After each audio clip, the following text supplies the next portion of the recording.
Assalamualaikum warahmatullahi wabarakatuh. Prof hadir kembali dengan kisah Yu Legend, si anak SMA mantan tentara bayaran.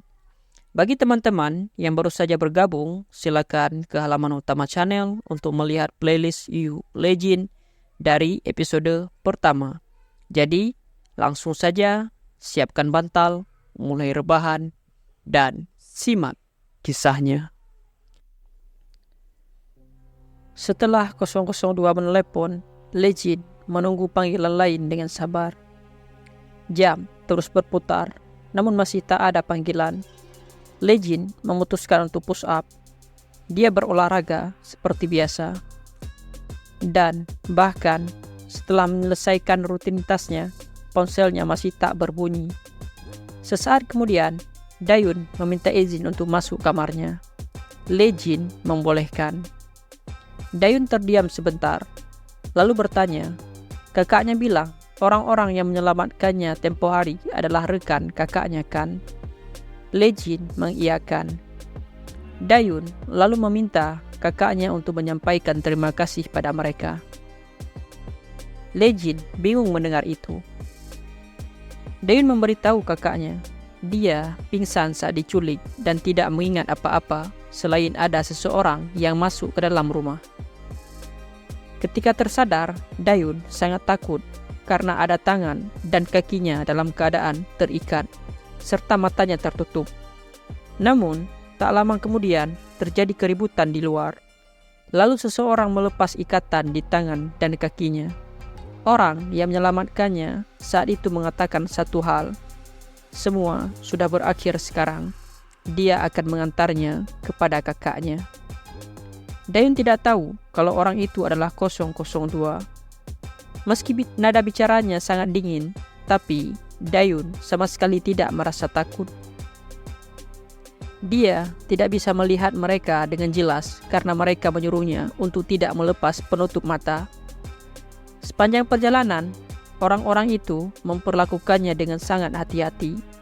Dia dituntun oleh 008 menuju mobil. Dan meski mereka tidak mengatakan apa-apa saat dia masuk ke dalam mobil, Dayun merasa mereka sangat ramah dan berhati-hati karena takut dia tidak bisa menjaga keseimbangan atau terluka. Legend terdiam mendengarnya. Dayun lalu berkata, sepertinya kakaknya sangat akrab dengan mereka. Legend tersentak. Baginya, mereka sudah seperti keluarga. Dayun tersenyum dan mengingatkan kakaknya untuk menyampaikan rasa terima kasihnya pada mereka. Legend mengiyakan, dia pasti akan menyampaikan pada mereka. Sementara itu, di markas Forest, pemimpinnya kembali mendapat laporan kalau 3 benteng Forest diserang. Bawahannya membenarkan, meski benteng-benteng itu berada di negara berbeda, serangan terjadi pada hari dan jam yang sama. Pemimpin Forest tahu artinya itu bukan sebuah kebetulan. Dia ingin tahu siapa yang berani mengusik mereka. Si bawahan menebak, sepertinya para Numbers. Dia menjelaskan, sepertinya Numbers membunuh Mad Dog saat mencoba menyingkirkan mereka. Dan mereka seolah memperingatkan Forest yang telah membantu Mad Dog. Pemimpin itu mulai mengerti. Bisa dikatakan bahwa Mad Dog dan Anna dibunuh oleh Numbers. Dan bawahannya juga berpikir demikian. Sepemimpin lalu menyuruh mereka untuk mengawasi Numbers, tapi jangan sampai mengusik mereka lebih dulu. Besoknya, saat sedang berangkat ke sekolah, Legend dihentikan oleh 2 gadis yang meminta nomor ponselnya. Legend meminta maaf, dia tidak memberi nomor ponsel pada orang yang tidak dikenalnya. Gadis itu tidak menyerah dan meminta ID Instagram Legend, tapi dia tidak tahu Yuna sedang memperhatikan dari seberang jalan.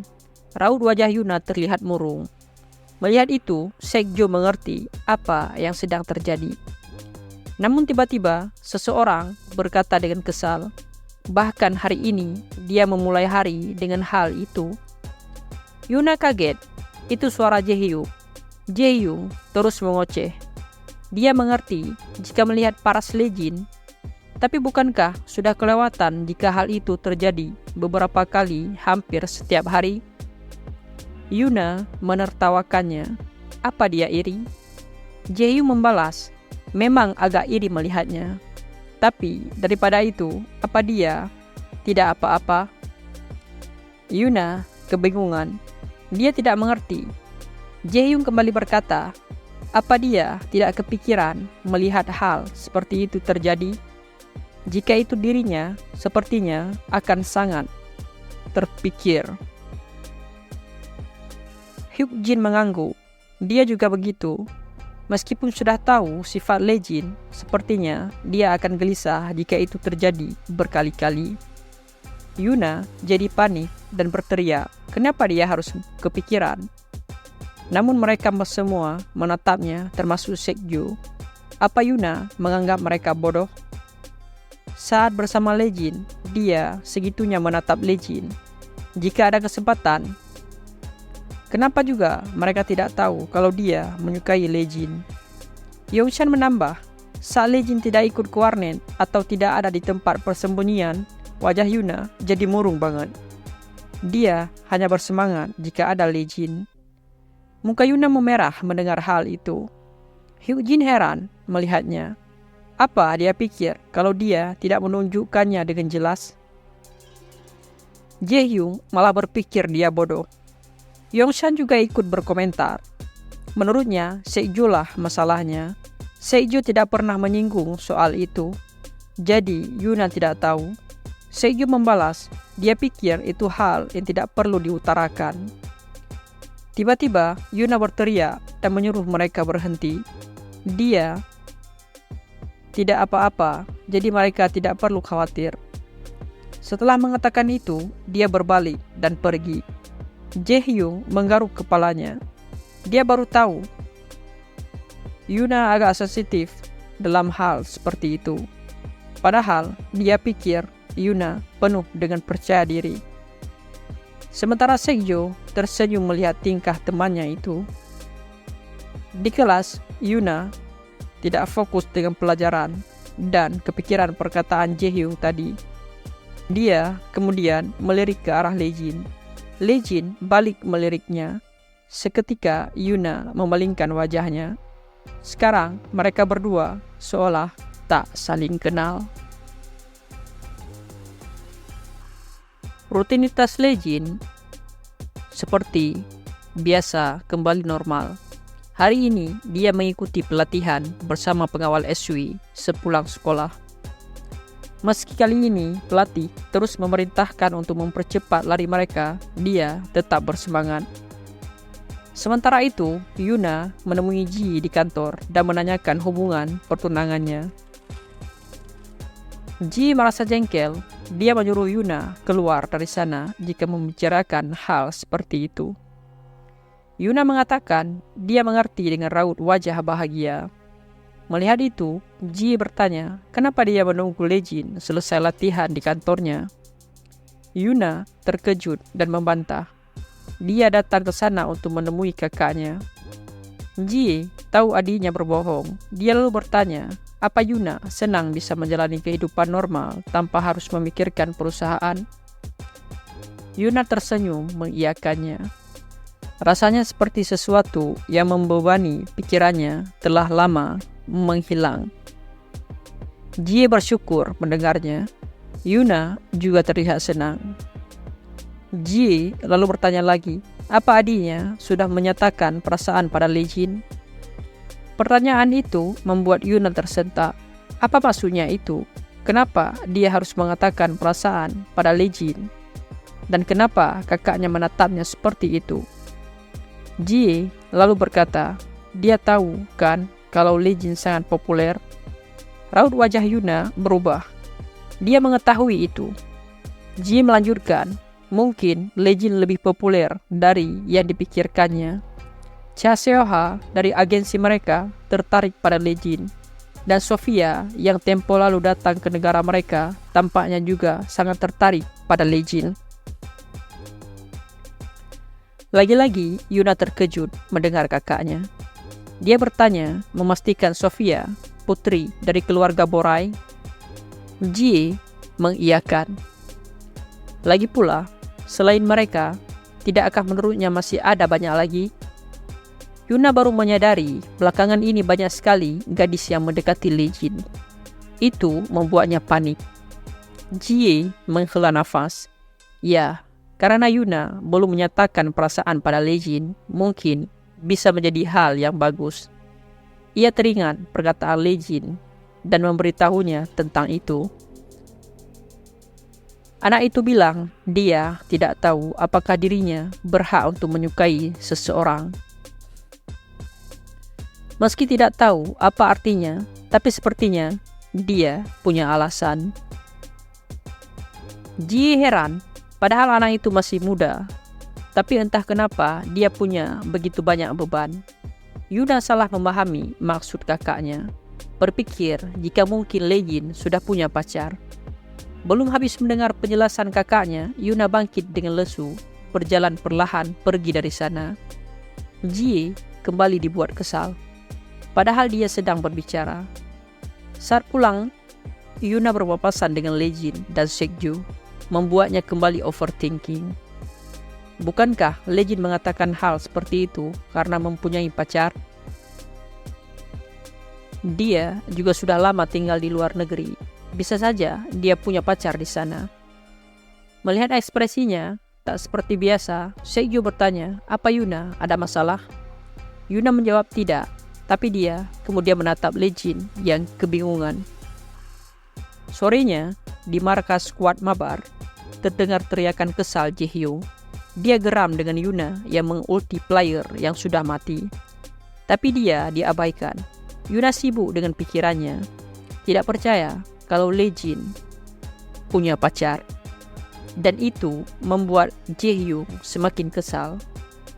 Merasa sikapnya agak aneh, Lejin bertanya, apa dia sakit? Yuna tersenyum, dia tidak sakit.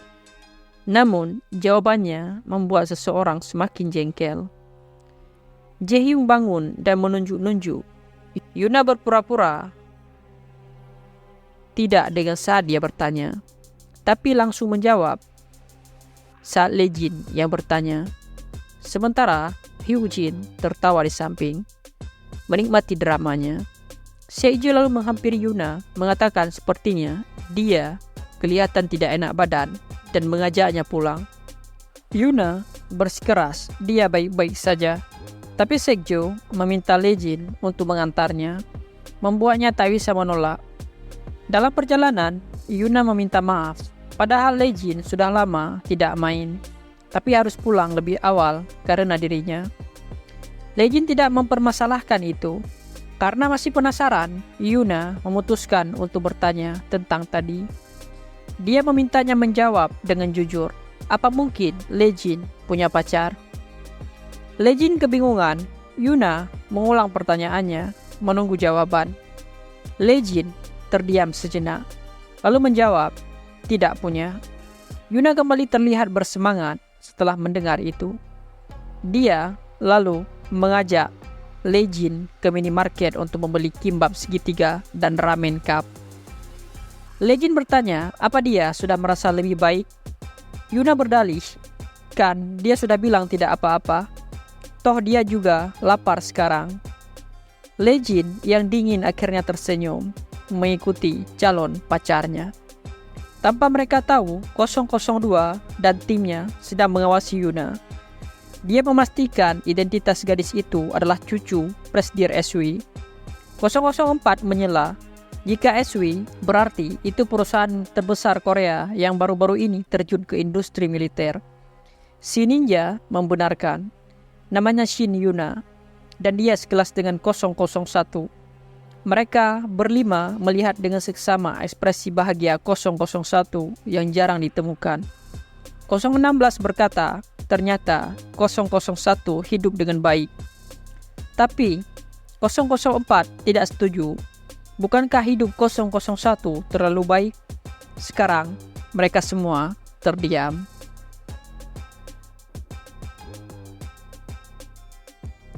Hari ini, Ketua Cha pergi mengunjungi seseorang yang telah membantunya menjadi seperti sekarang.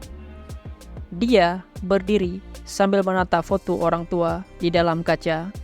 Sekilas mengingat saat orang itu memarahinya karena hidup di jalan hitam. Ketua bergumam, meminta maaf. Sampai sekarang pun dia masih hidup seperti itu. Tiba-tiba seorang gadis datang dan menyapa. Bertanya, apa kakaknya datang kemari karena hari peringatan kematian kakek? Ketua mengiyakan. Dia harus datang di saat seperti ini. Kakek akan mengomel sepanjang malam kalau dia tidak datang. Ketua lalu balik bertanya, apa adiknya baik-baik saja? Gadis itu menunduk. Dia masih sama. Sedangkan saudaranya yang lain, Hyun-soo, sibuk bekerja. Jadi tidak bisa datang bersamanya. Ya, meski Hyun-soo juga tidak akan datang walau tidak sibuk.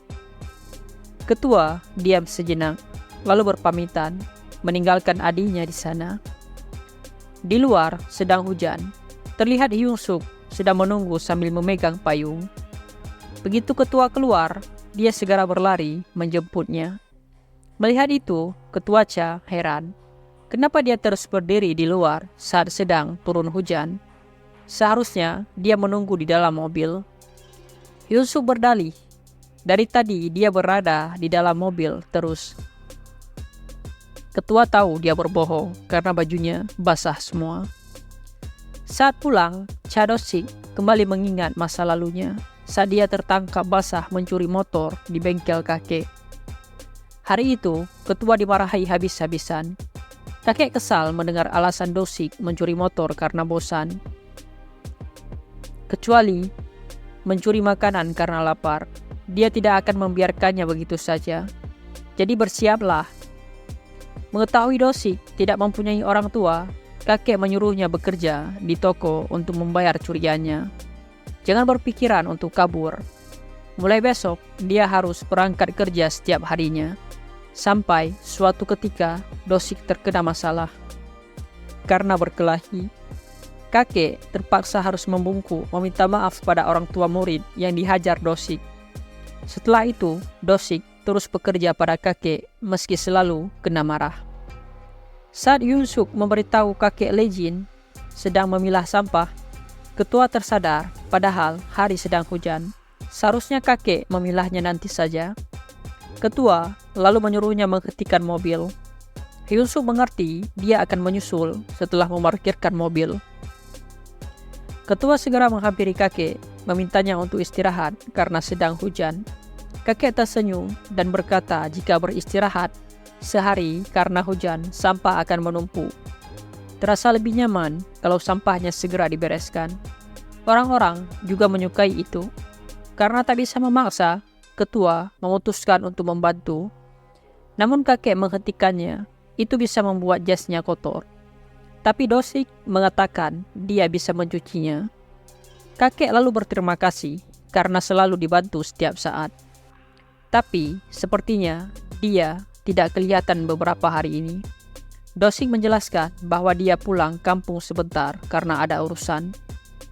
Tiba-tiba, kakek terjatuh sambil mengerang kesakitan. Ketua panik, untungnya Hyun-soo datang. Ketua segera menyuruhnya mengambil mobil. Di rumah sakit, Lee-jin datang dengan buru-buru, khawatir melihat kondisi kakek. Kakek berkata dia baik-baik saja. Tapi sekarang belum waktunya pulang sekolah. Kenapa Lee-jin sudah ada di sana? Ketua Cha memberitahu kalau kakek melukai pinggangnya. Karena agak parah, beliau harus beristirahat selama beberapa hari. Kakek berkata kondisinya akan segera membaik jika beristirahat. Jadi Lee-jin tidak perlu khawatir. Kakek lalu memintanya untuk menjelaskan pada Dayun dengan baik agar dia tidak kaget. Kakek merasa bersalah karena sudah merepotkan cucunya. Ini semua karena kakek sudah semakin tua. Lee-jin kemudian berterima kasih pada ketua. Mereka berdua selalu perhatian terhadap kakek. Juga sering membantu pekerjaan kakek. Ketua senang mendengarnya. namun dia tidak memberikan perhatian khusus dan hanya menyapa jika melihat beliau. Ditambah, beliau juga bukan orang asing baginya. Sementara itu, Hyung-suk bertanya, apa dia pulang duluan? Lee-jin mengiyakan. Ketua melanjutkan, dia tidak tahu kenapa kakek pingsan, jadi dia menghubungi lebih dulu tadi. Pasti Lee-jin kaget mendengar kabar darinya. Ketua lalu mengatakan, saat melihat Lee-jin, dia teringat saat dia masih seusia dengan Lee-jin. Perkataan itu membuat suasana jadi canggung. Hyung-suk sampai berpikir ketua sudah gila. Namun, ternyata maksudnya bukan penampilan. Dia dulu juga punya kakek seperti Lee-jin. Ketua kemudian meracau, mengajaknya makan bersama di bawah. Sudah lama mereka tidak bertemu. Lee-jin sepakat, kali ini dia yang traktir. Ketua Cha tertawa, memangnya anak SMA punya uang? Tapi Lee-jin membalas, dia punya pemasukan. Awalnya ketua bingung, tapi Hyung-suk berbisik. Mereka kan tahu kalau pendapatan pengawal tahunan SW cukup tinggi. Mendadak, ponselnya berbunyi. Hyung-suk terpaksa mengangkatnya. Ketua kemudian memberitahu dia ingin makan kalbitang atau sup iga sapi. Lee-jin menyanggupi. Namun Hyung-suk menyela, sepertinya mereka harus segera pergi ke kedai. Katanya, Hyun-suk datang. Di kedai ketua, terlihat seorang berandal memarahi pelayan di sana. Kenapa hanya ada miras murahan? Apa mereka tidak tahu siapa dia? Bukankah seharusnya mereka membawa miras termahal? Para pelayan itu hanya bisa diam. Sesaat kemudian, Ketua Cha datang menemuinya. Ya, maka berakhirlah kisah Hiyu Lee-jin pada hari ini. Min Prof pamit undur diri. Sekian. Assalamualaikum warahmatullahi wabarakatuh.